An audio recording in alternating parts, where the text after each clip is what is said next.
Hi friends, ಇವತ್ತಿನ video ಮೂಲಕ ಈ ಸೀಸನಲ್ಲಿ ಒಂದು ಸಲ ಆದರೂ ಮಾಡಲೇಬೇಕಾದಂತಹ ಅವರೆಕಾಳಿನ ರವೆ ಬಾತ್ ಯಾವ ರೀತಿ ಮಾಡೋದು ಅಂತಂದ್ಬಿಟ್ಟು ತೋರಿಸ್ಕೊಡ್ತಾ ಇದ್ದೀನಿ.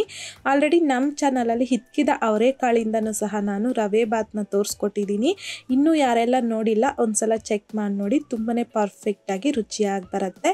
ಸೊ ಬನ್ನಿ ಇವತ್ತಿನ ವಿಡಿಯೋ ಮೂಲಕ ಅವರೆಕಾಳಿನ ರವೆ ಬಾತ್ ಯಾವ ರೀತಿ ಮಾಡೋದು ಅಂತಂದ್ಬಿಟ್ಟು ನೋಡೋಣ.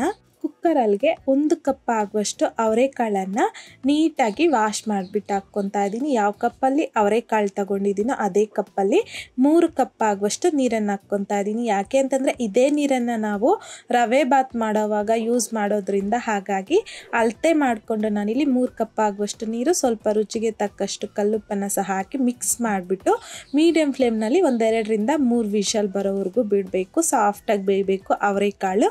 ಒಂದು 3 ವಿಷಲ್ ಬಂದಾದಮೇಲೆ ವಿಷಲ್ ಪೂರ್ತಿಯಾಗಿ ತಣ್ಣಗಾಗಕ್ಬಿಟ್ಟು ಆಮೇಲೆ ನಾನಿಲ್ಲಿ ಕುಕ್ಕರ್ ಲಿಡ್ನ ಓಪನ್ ಮಾಡಿಕೊಂಡು ನಿಮಗೆ ಒಂದು ಅವರೆಕಾಳನ್ನು ತೋರಿಸ್ತಾ ಇದ್ದೀನಿ ನೋಡಿ. ಈ ರೀತಿ ಸಾಫ್ಟಾಗಿ ಬೆಂದೋಗ್ಬಿಡಬೇಕು.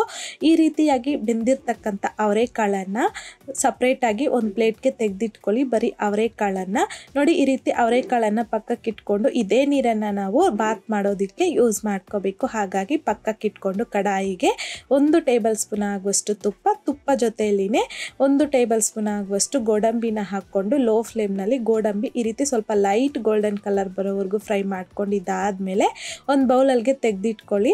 ಈಗ ಇದೇ ತುಪ್ಪ ಜೊತೆಯಲ್ಲಿ ನಾನಿಲ್ಲಿ 1 ಕಪ್ ಆಗುವಷ್ಟು ಚಿರೋಟಿ ರವೆ ಹಾಕ್ಕೊತಾ ಇದ್ದೀನಿ. ಈಗ ಮಿಕ್ಸ್ ಮಾಡ್ಕೊತಾ ಲೋ ಫ್ಲೇಮ್ನಲ್ಲಿ ಚಿರೋಟಿ ರವೆನ ಗೋಲ್ಡನ್ ಕಲರ್ ಬರೋವರೆಗೂ ಫ್ರೈ ಮಾಡ್ಕೋಬೇಕು.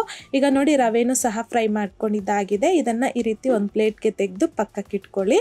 ಈಗ ಇದೇ ಕಡಾಯಿಗೆ ನಾನಿಲ್ಲಿ 1-2 ರಿಂದ 3 ಟೇಬಲ್ ಸ್ಪೂನ್ ಆಗುವಷ್ಟು ಎಣ್ಣೆ ಸ್ವಲ್ಪ ಬಿಸಿ ಆಗಿದ್ದಾದಮೇಲೆ 1 ಟೀ ಸ್ಪೂನ್ ಸಾಸಿವೆ, 1 ಟೀ ಸ್ಪೂನ್ ಜೀರಿಗೆ, 1 ಟೇಬಲ್ ಸ್ಪೂನ್ ಆಗುವಷ್ಟು ಕಡಲೆಬೇಳೆ, 1 ಟೇಬಲ್ ಸ್ಪೂನ್ ಉದ್ದಿನ ಬೇಳೆನ ಹಾಕ್ಕೊತಾ ಇದ್ದೀನಿ.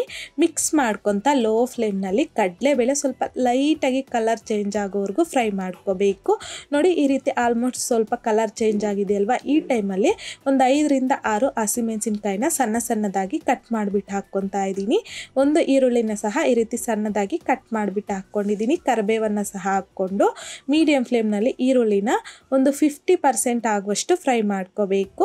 ಫ್ರೈ ಮಾಡ್ಕೊಂಡಿದ್ದಾದಮೇಲೆ 2 ಮೀಡಿಯಂ ಸೈಜಲ್ಲಿ ಇರುವಂಥದ್ದು ಟೊಮೊಟೊನ ಸಹ ಸಣ್ಣದಾಗಿ ಕಟ್ ಮಾಡಿಬಿಟ್ಟು ಹಾಕ್ಕೊಂಡಿದ್ದೀನಿ. ಒಂದು 1/4 ಟೀ ಸ್ಪೂನ್ ಆಗುವಷ್ಟು ಅರಿಶಿನ ಸಹ ಹಾಕ್ಕೊಂಡು ಲೋ ಟು ಮೀಡಿಯಂ ಫ್ಲೇಮ್ನಲ್ಲಿ 1-2 ನಿಮಿಷ ಫ್ರೈ ಮಾಡ್ಕೋಬೇಕು. 1-2 ನಿಮಿಷ ಫ್ರೈ ಮಾಡ್ಕೊಂಡಿದ್ದಾದಮೇಲೆ ಅವರೆಕಾಳನ್ನು ಬೇಯಿಸಿಟ್ಕೊಂಡಿದ್ರಲ್ವಾ, ಈ ಅವರೆಕಾಳನ್ನು ಸಹ ಹಾಕ್ಕೊಂಡು ಲೋ ಟು ಮೀಡಿಯಂ ಫ್ಲೇಮ್ನಲ್ಲಿ ಮತ್ತೊಂದು 2 ರಿಂದ 3 ನಿಮಿಷ ಫ್ರೈ ಮಾಡ್ಕೊಂಡಿದ್ದಾದಮೇಲೆ ಈ ಟೈಮಲ್ಲಿ ನಾವು ಅವರೆಕಾಳು ಬೇಯಿಸಿರ್ತಕ್ಕಂಥ ನೀರಿತ್ತಲ್ವಾ, ಈ ನೀರನ್ನು ಹಾಕ್ಕೊಂಡು ಒಂದ್ಸಲ ಚೆನ್ನಾಗಿ ಮಿಕ್ಸ್ ಮಾಡ್ಕೊಂಬಿಡಿ.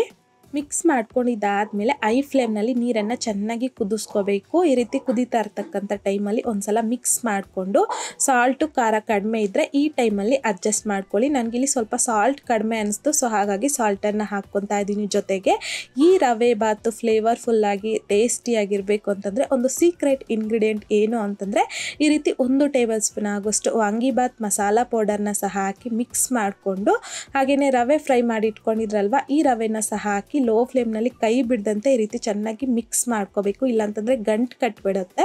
ಸೊ ಹಾಗಾಗಿ ಈ ರೀತಿ ಸ್ವಲ್ಪ ಗಟ್ಟಿ ಆಗೋವರೆಗೂ ರವೆ ಬೆಂದಾದಮೇಲೆ 1 ಟೇಬಲ್ ಸ್ಪೂನ್ ಆಗುವಷ್ಟು ಸಣ್ಣದಾಗಿ ಕಟ್ ಮಾಡ್ಕೊಂಡಿರ್ತಕ್ಕಂಥ ಕೊತ್ತಂಬರಿ, ಹಾಗೆಯೇ 2 ಟೇಬಲ್ ಸ್ಪೂನ್ ಆಗುವಷ್ಟು ಹಸಿ ಕೊಬ್ಬರಿನ ಈ ರೀತಿ ಸಣ್ಣದಾಗಿ ತುರಿದ್ಬಿಟ್ಟು ಹಾಕ್ಕೊತಾ ಇದ್ದೀನಿ. ಹಾಗೆಯೇ ಫ್ರೈ ಮಾಡ್ಕೊಂಡಿರ್ತಕ್ಕಂಥ ಗೋಡಂಬಿನ ಸಹ ಹಾಕ್ಕೊಂಡು ಒಂದ್ಸಲ ಚೆನ್ನಾಗಿ ಮಿಕ್ಸ್ ಮಾಡಿಬಿಟ್ಟು ಲಿಡ್ಡನ್ನು ಕ್ಲೋಸ್ ಮಾಡಿ 1-2 ನಿಮಿಷ ಹಾಗೆ ಬಿಟ್ಬಿಡಿ ಲೋ ಫ್ಲೇಮ್ನಲ್ಲಿ. 1-2 ನಿಮಿಷ ಆದಮೇಲೆ ಲಿಡ್ಡನ್ನು ತೆಗೆದುಕೊಂಡು ತೋರಿಸ್ತಾ ಇದ್ದೀನಿ ನೋಡಿ. ತುಂಬಾ ರುಚಿಯಾಗಿರುವಂತಹ ಸಾಫ್ಟಾಗಿ ಬಾಯಲ್ಲಿ ಬೆಣ್ಣೆಯಂತೆ ಕರಗುವ ಅವರೆಕಾಳಿನ ರವೆ ಬಾತ್ ಅನ್ನೋದು ರೆಡಿಯಾಗೋಗುತ್ತೆ. ಸೊ ಈ ಸೀಸನ್ನಲ್ಲಿ ನೀವು ತಪ್ಪದೆ ಒಂದು ಸಲ ಆದರೂ ಈ ರೀತಿ ಅವರೆಕಾಳನ್ನು ಯೂಸ್ ಮಾಡಿಕೊಂಡು ಈ ರವೆ ಬಾತ್ನ ಟ್ರೈ ಮಾಡಿ ನೋಡಿ. ಖಂಡಿತ ಮನೆಯಲ್ಲಿರೋರು ಅಷ್ಟೇ ತುಂಬ ಇಷ್ಟಪಟ್ಟು ತಿಂತಾರೆ. ಈ ಅವರೆಕಾಳಿನ ರವೆ ಬಾತ್ ಮಾಡಿದ್ದಾದಮೇಲೆ ನಿಮಗೂ ಸಹ ಟೇಸ್ಟ್ ಹೇಗೆ ಬಂತಂದ್ಬಿಟ್ಟು ಮರಿದೇ ನನಗೆ ಕಾಮೆಂಟ್ ಬಾಕ್ಸಲ್ಲಿ ಕಮೆಂಟ್ ಮಾಡಿ, ಲೈಕ್ ಮಾಡಿ, ಹಾಗೆಯೇ ನಿಮ್ಮ ಫ್ರೆಂಡ್ಸ್ ಆ್ಯಂಡ್ ಫ್ಯಾಮಿಲಿ ಜೊತೆಗೆ ಶೇರ್ ಮಾಡಿ. ಮತ್ತಷ್ಟು ಈಸಿ ಆ್ಯಂಡ್ ಸಿಂಪಲ್ ಕ್ವಿಕ್ ರೆಸಿಪೀಸ್ಗೋಸ್ಕರ ದಯವಿಟ್ಟು ನೀವಿನ್ನೂ ನಮ್ಮ ಮೆಗಾಶ್ರೀಸ್ ಕಿಚನ್ ಚಾನಲ್ನ ಸಬ್ಸ್ಕ್ರೈಬ್ ಮಾಡಿಲ್ಲ ಅಂತಂದರೆ ಸಬ್ಸ್ಕ್ರೈಬ್ ಮಾಡಿ.